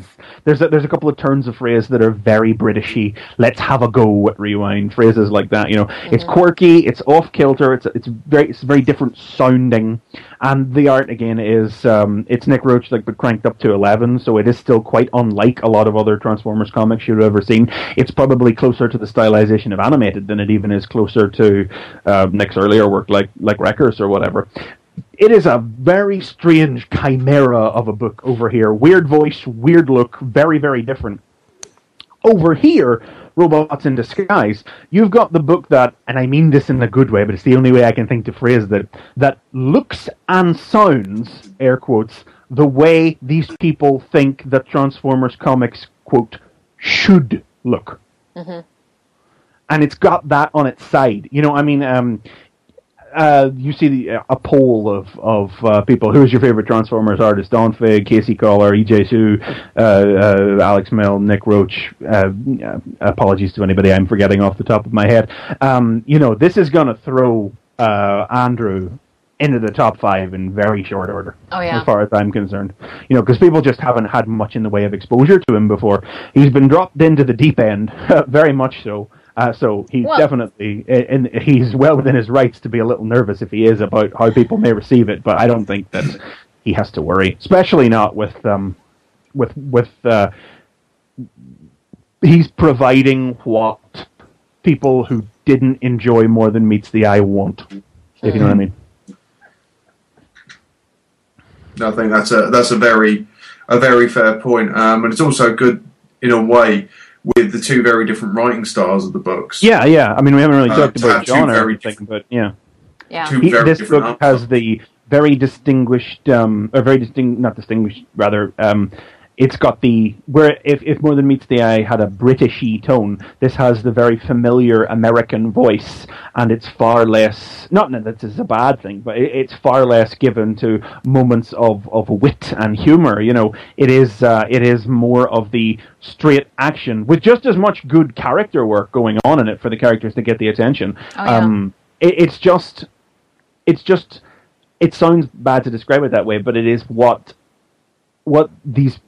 certain people want that More Than Meets the Eye. If More Than Meets the Eye didn't give them what they want, this is the book with the Autobots on Cybertron, this is the book that has the Decepticons, this is the book that looks, quote unquote, the way people think it should, it's the book with the American voice, it's the safer bet, but that doesn't in any way intended to downplay the talent on display.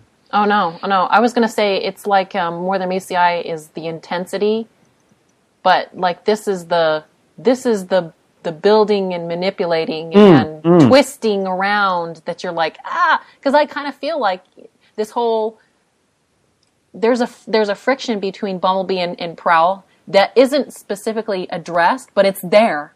Yeah, there's this conflict between Metal Hawk and Bumblebee as well, which you kind of get the feeling that there's manipulation going on. It does. I mean, it's not directly like put in the limelight of the conflict, but it's there. It's like you're getting these layers of conflicts that are coming in here. And so while you're having the outright, hey, conflicts are in your face with More Than Meets the Eye, they're also the same amount of conflicts in Robots in Disguise. They're just not they're not used the same way, but they're still there, and that's what makes it interesting. It's like everybody's working towards a common goal in More Than Meets the Eye, by and large. They've all rallied behind an idea. Whereas over here in Robots in Disguise, it's like everybody's really set against everybody. Yeah. But in an arena where they can't be openly aggressive. Yeah. It is again the core idea that's so interesting at the heart of both of these books is that they stand very clearly poised to succeed where the ongoing failed in exploring the idea of what happens after the war ends. That is whether you're talking about robots, people, or as Ender would say, badgers. The idea of exploring what happens when a conflict is over is something ripe with story potential, but the ongoing just didn't succeed at it because it was like there they presented it as the war being over because they said so. Whereas here we are now at a point where everyone has come back to the planet and all this is just there's clearly a playing field now where for things to change and move forward and to really explore the ideas politically even that this will bring forward, whereas everybody just sat in a cave and fought with the humans the last time we tried to explore this idea. Well, this is almost like pulling everybody together to find out that they're all at conflict with each other already, isn't it? Yeah. Well, Which yeah, makes that's... sense. If they've been warring, they would be all against each other still. I mean, those things don't just disappear because you stop fighting. Exactly. And also, it's not just in different factions either. You're going to have those within the Autobots who are going to cope with the war being over. There's those that are going to be thankful for it. There's those that don't believe it is over. And there's those that just aren't going to cope. Prowl too. And then there's Whirl. Yeah, and then There's the world. he's out there on a crazy limb all by himself. Uniquely suited to it, of course. Without any arms at the moment. Maybe they'll give some hands when they put him back together. That'd be so harsh. Okay, so final thoughts and a rating. Gentlemen, who wants to go first? Oh, I'll go first. Why not? Okay. It is a perfect companion piece to More Than Meets the Eye. In terms that it's written differently. It doesn't have the same zany sense of humour and off-the-wall kilter that the More Than Meets the Eye had. This is much more your standard Transformers comic, but that's not downplaying it in any way. The art, again, is very... It's hard to express that sentiment without making it sound like you're downplaying it, but you mean it in a good way, you know? Yeah. This is much more you'd pick this up and expect it, but it's done bloody well. Yeah. The art, again, is pretty much exactly the same. The colouring is superb. Every setting has its own palette. It all looks beautiful. There's some lovely splash pages. There's some great designs. Gruesome moments. The images at the end of horrible beaten Zetka, just covered in his blood, basically. It's just wonderful, and as I said, the Skywarp image of him vopping out and going somewhere else just looks wonderful. Great. Teleportation is not an easy thing to draw, but you know what's happened there when it's happened. And there's still that faint outline just around the top of the shoulders and the head. It's just really well done. And the VOP helps too, right? Yeah, I would love to see. I'd love to see the line art for that and how they worked as a team on that. Because there's one or the other can't do that, I don't think. Yeah, that's definitely a combination. I'm just leaning in to look at it there. And yeah, I love sound effects in a comic, so when we've got thruds and scrunches, big vocal and big screeches, I'm all for that. We've got plenty of mystery set up within the writing, what's going on over Prowl's shoulder. And a twist at the end. At the end, what's going on with Skywarp and his teleportation and what's happening with the ID chips. Is Metal Hawk as much of a bastard as he's trying to be? It's what's going on with Ratbat, what's going on with those that aren't doing anything. There's just a lot going on. It's a very good, solid number one. And as I say, it's always going to be compared to More Than Meets the Eye, unfortunately, because it's come second. Personally, you don't need to. This is a damn good comic in its own right as well, and stands alone perfectly as a number one. And I'm just going to echo what I said last week. This is a 5. If you're not picking this up and you're a Transformers comic fan, there's something wrong. And if you can't afford a copy, let me know. And I will contact the government and get a benefit for you.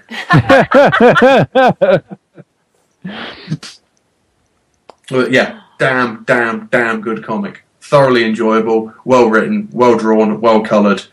If both these books carry on how they've set out, we have got possibly the best time as a Transformers comic fans coming over the next 12 months. Amen. Yeah, I don't know what I can add to that. Well written, well drawn, by a creative team who's really I don't know if anybody else was asking for it, but we've been asking for this team on G1 for about a year now, thereabouts. They've really delivered on what we hoped for.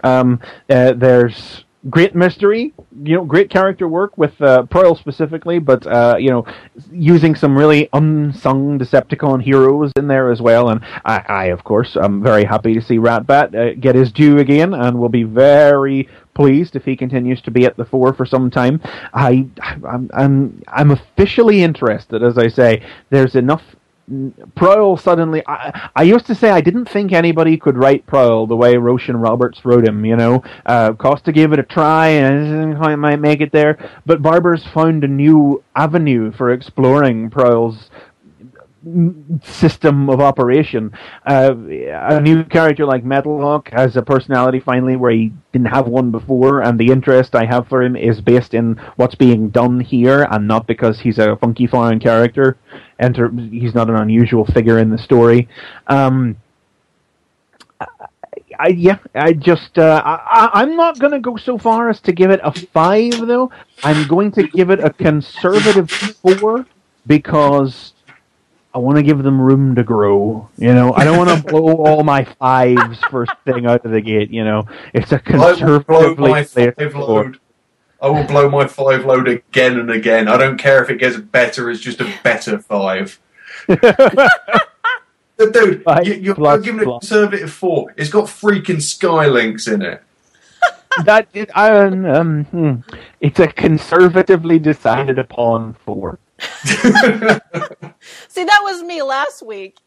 Yeah. I was like, oh yeah, I'll do that, and then Matt comes along and says, no, it's absolute 5. Have you noticed here, people, that listening to this? I used to give things 5s all the time. Now I'm kind of trying to be a little conservative, and Matt's the one that's giving them the 5s. You used up all your 5s. This time last year, whenever I gave anything a 5. This is the first time we've had comics that have really just kicked everything's ass. Well, this is true. Do we have any feelings, by the way, about the presence of War for Cybertron alt modes in this? Or bodies in general? I wouldn't have minded a mention as to rescanning, but it doesn't really matter because it's in the subtext. Yeah. Yeah, they do nothing for me. I'm no big fan of the designs. I'm just curious if anybody felt excited by their presence or not. No. But it's consistent with the IDW universe. We've only got to go back to All Hail Megatron, where I think it's Bumblebee's complaining about going sideways across Cybertron because they haven't got the energon to reformat into Cybertronian modes. Well, one would hope now that along with More Than Meets the Eye, we can just expect this to be how everything will look going forward instead of repeated random changes. Well, I mean, the argument is that you can change them if there's a purpose, but there's got to be a purpose. Yeah. I don't want to see random, this week's alt mode is. Yeah. But if there is a purpose for someone to rescan and to change their alt mode, I'm absolutely fine with that. It's something that's never been explored. We've had multi changes, but we've never had a character that's just gone, right, well, I need to be a freaking boat this week. I'm feeling very nautical. Yes. Nice. Actually, that would be interesting. Some dude who's like obsessive compulsive about his alt mode can't be in one form for any length of time. That'd be interesting. That would be kind of fun. Complete for the loop. Have a serial killer, but we don't know what he is because his alt mode changes every time he kills someone. That would be cool. These are very James Roberts sort of sounding ideas, aren't they? Unfortunately, Prowl's a psychotic, so we can't have him as the investigator, and Nightbeat's dead. Yep. We're officially out of cops, and we're not using Streetwise. Stakeout. Stakeout will still be on Earth. Somebody else with the interest. They would develop a new character, Well, new characters. Who let you in? Will Stakeout still be with Verity, or would he? Well, that car was never officially identified as Stakeout, and technically it doesn't make any sense because he's Micromaster, and Micromasters were a product of Girl and Prime. So maybe it's this bug guy on page 3. Nobody's going to remember him. He's the one guy who really doesn't look like a Cybertronian at all. I know. Guy. He does remind me of something awfully, though. He does. He looks like the guy from Monsters Inc. Yeah, Monsters Inc. Yeah, awesome. The one voiced by Steve Buscemi. That's not it. Reminds me of something. It'll probably not come to me. Well, I like the idea that maybe he's just the guy that's turned up and gone, if I don't look at anyone or talk to anyone funny, they'll think I'm from here. Oh, that's too awesome. What's your old mode? Crap. I'm in my own mode. Changer. Oh, goodness. Okay, so my final thoughts and rating. I can't really say anything more than anything anybody else has said. I will say a better analogy though. Yeah, I've mentioned this before. Which one am I going to choose? Which team am I going to go for? I'm like, I kind of liken it to my kids. You know, I love both of them equally. Nobody loves their kids equally. There's always a favorite. I don't have a favorite, and I can't have a favorite comic here either. You do. They run off in different directions in the middle of a crowded store, and you always go after one. That's your favorite. I will go after the one that will kill himself faster than the other one. I'll go after the one. What do I go after? That one shows sporting promise. That one's an academic. He's going to cause more damage than the other one will. Of course, I have to say that the other one might go with anybody that comes. So I don't know. That one's gullible and attractive. Let's go after him. No, I love both these comics equally. I can't decide between the two. I would just have to read both of them and be happy with that. So I'm not a bitch. I don't know. I don't want to make any kind of decision like that right now either. Mainly because I know that and I don't want to harp on it, but I know that issue 1 of More Than Meets the Eye is not going to serve as the baseline experience for the rest of that series. The art's changing, and I'm worried. Yeah. Yeah, but you were worried when Alex came on to the ongoing series, and you voted for him for Artist of the Year. Mm-hmm. Yeah, that was purely from a position. You know, I'm not going to deny that Alex Milne has come along meteorically in the last year. Mm-hmm. Every subsequent piece of art he has produced has been his best work. Has been the work of his career. I would never have thought he would have been a good match for James Roberts on the Chaos Theory 2-parter, but he was. He did a very good job. I just don't feel that he is the best artist after you've had Nick Roche. This is like Milne is like at the opposite end of the scale, and I'm not talking quality-wise. That's not what I'm talking about. I'm just talking about stylistically. Roche is about as far, like just on a measuring scale. I said it on Fanboy Versus that More Than Meets the Eye was like in terms of like evolution over time. That comic is, I think, literally the furthest from a Dreamwave comic that we have had since IDW started. You know, in between the end of Dreamwave and now, that is as far from a comic like that as that is. Whereas Alex Milne is at the other end of the scale. He is still the closest thing to the Dreamwave look that anybody working on IDW currently has. And I don't think I've ever seen a character crack an expression in an Alex Milne comic that wasn't passive scowl or open-mouthed snarl. And Nick Roche, the art in More Than Meets the Eye is packed with body language and subtle facial characterization that is just going to be utterly absent when Milne takes over the artwork. He's come along miles, no question, but that is just not going to be there. And the script will, as it was the case with Chaos Theory, I think, the script will buoy the art, but they're going to be meeting in the middle rather than rising together. So I think if you go in with an open mind, you will get a lot more out of it. My mind's as open as possible, but when I've had Nick Roche... You make it sound sexual, but I where you're coming from. I wish!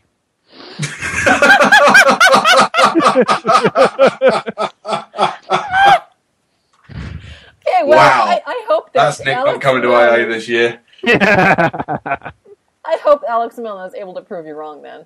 Oh, I'll believe me. Hey, this is the thing. Yeah. Prove me wrong. Dude, go right ahead, you know. Continue the rise. Continue to get better and better, please. This is not like I'm not going into this hoping for failure, but you know, this is just me looking at it from a neutral historical perspective and what I am seeing artistically. I want to be proven wrong. Please go right ahead. I am ready to love you. I'm just sitting here waiting. All right, then. The gauntlet has been thrown down. Come at me, bro. Okay, so final rating, what I would give this. I also want to give it a 5, but I'm torn. 4.5? I'm going to do 4.5. Oh, dear. Doggone it. I am doing the podcast today, and I say 4.5. Why don't we just do it out of 10? Well, then we'd just be doing it out of 20. Yeah, why not 100? We'd just be doing 9.5. Okay, when you allow half marks. That's going to be my final answer. 4.5, final answer. And I'm not the link. I'm not the weakest link. Thank you, Chris, for coming in and reviewing this with us. Always a pleasure. Look forward to more. Yep, absolutely the same here. And Matt, again, thank you for coming back every week and doing this with me as well. Yeah, someone's got to. And that, my friends, is the Underbase this week. I guess we will see you next week for another issue of Transformers comics, because we're going to get them weekly now. Oh yeah, you got Autocracy number 2 next week, don't you? Because I haven't read Autocracy number 1 yet. Oh, that's because you're a non-digital snob. Yeah, this is the absolute truth. And I was going to say, because February has 5 Wednesdays in it, that you're going to actually miss out on a week. But no, because you've got Infestation. Yeah.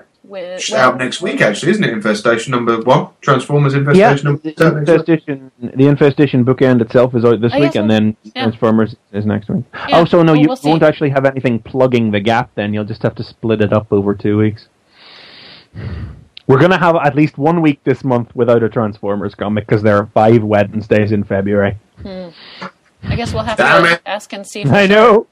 Just when it was off to fill the pattern is like the second month in the year, just breaks the scheme just as soon as it started. Yep. All right, well, there we go.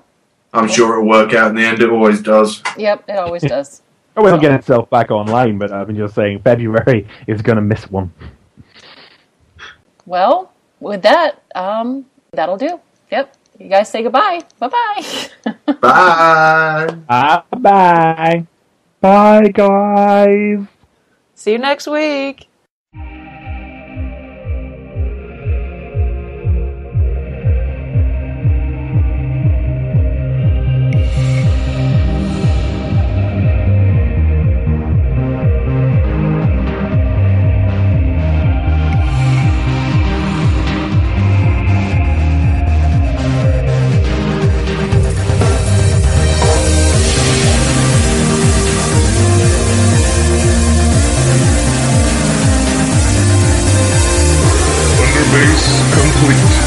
Cease transmission. Have fun storming the castle. Wow. Sorry. Just right with euphemisms today, aren't we? What? I'm confused and innocent. Do we turn your volume up a bit, Chris? Yeah. Nope. Oh. Not so much the volume as the fact that the microphone was swung round behind my head. That'll do it. That'll do it. Yeah.